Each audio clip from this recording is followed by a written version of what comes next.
Chaque jour, nous consommons du sucre, souvent sans même nous en rendre compte. Dans un café le matin, dans un biscuit, dans une boisson sucrée ou même dans certains aliments salés.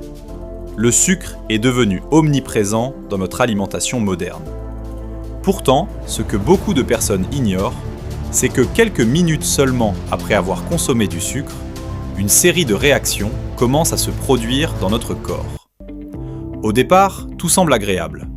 Le goût sucré stimule immédiatement notre cerveau et procure une sensation de plaisir. Mais derrière cette sensation rapide et agréable, le corps doit en réalité travailler intensément pour gérer cette arrivée massive de glucose dans le sang. Lorsque vous mangez quelque chose de sucré, le sucre est rapidement transformé en glucose pendant la digestion.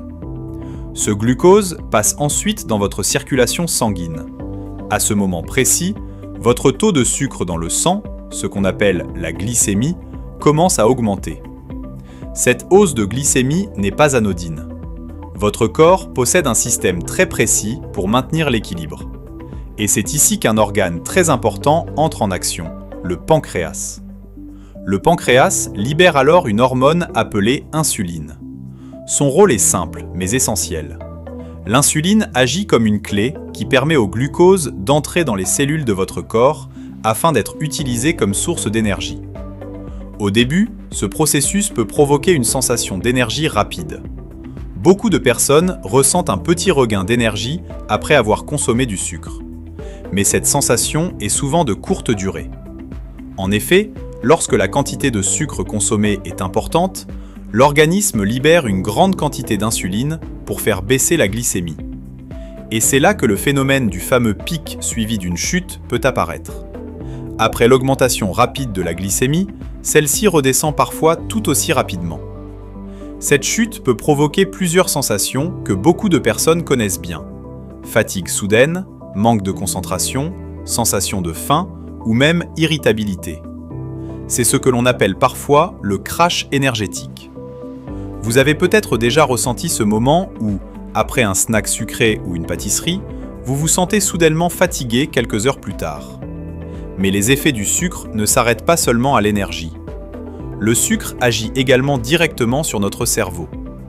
Lorsque nous consommons du sucre, certaines zones du cerveau associées au plaisir et à la récompense s'activent. Le cerveau libère alors de la dopamine, un neurotransmetteur lié à la sensation de plaisir et de motivation. Ce mécanisme est totalement naturel. Il existe pour nous encourager à consommer des aliments qui apportent de l'énergie.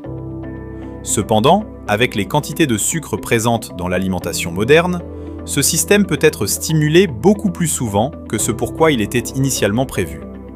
Résultat, le cerveau peut progressivement associer les aliments sucrés à une récompense rapide.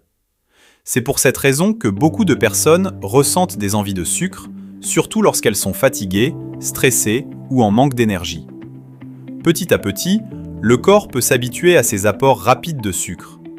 Et cela peut encourager la consommation répétée d'aliments sucrés au cours de la journée.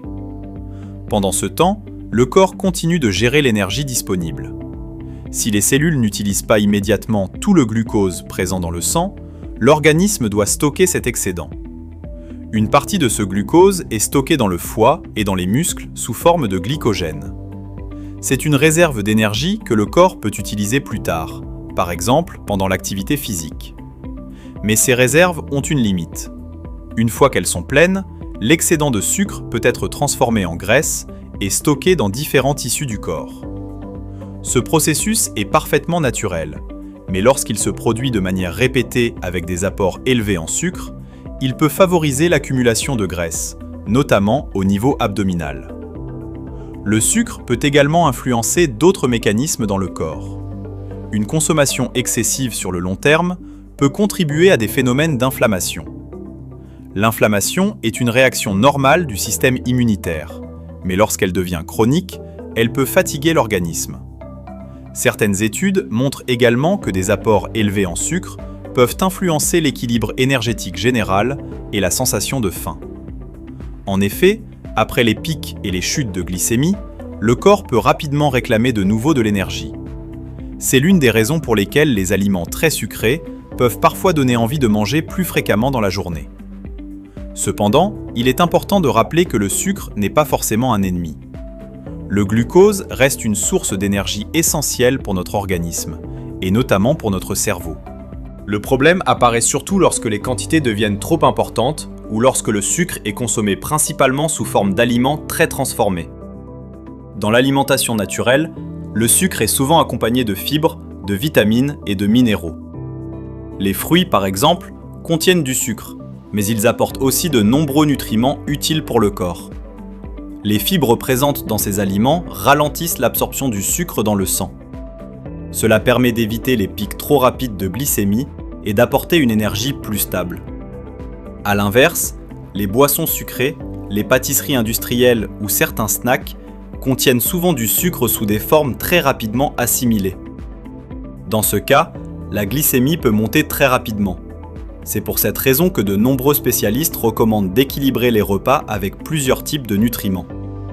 Associer des glucides, des protéines et des fibres permet souvent de stabiliser l'énergie plus longtemps. Par exemple, un repas contenant des légumes, une source de protéines et des glucides complexes peut fournir une énergie plus progressive et plus durable.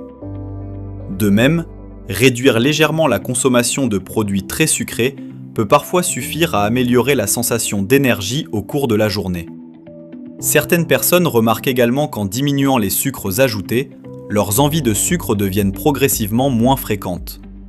Le corps retrouve alors un rythme énergétique plus stable. Comprendre ce qui se passe dans votre corps lorsque vous consommez du sucre est déjà une première étape importante. Cela permet de faire des choix plus conscients sans forcément tomber dans des restrictions extrêmes. L'objectif n'est pas d'éliminer totalement le sucre, mais plutôt de trouver un équilibre qui permet à votre corps de fonctionner de manière optimale.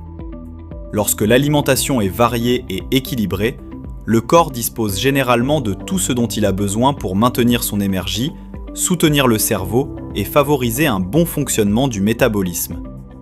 Et parfois, de petits changements simples dans les habitudes alimentaires peuvent déjà faire une grande différence sur l'énergie quotidienne, la concentration et le bien-être général.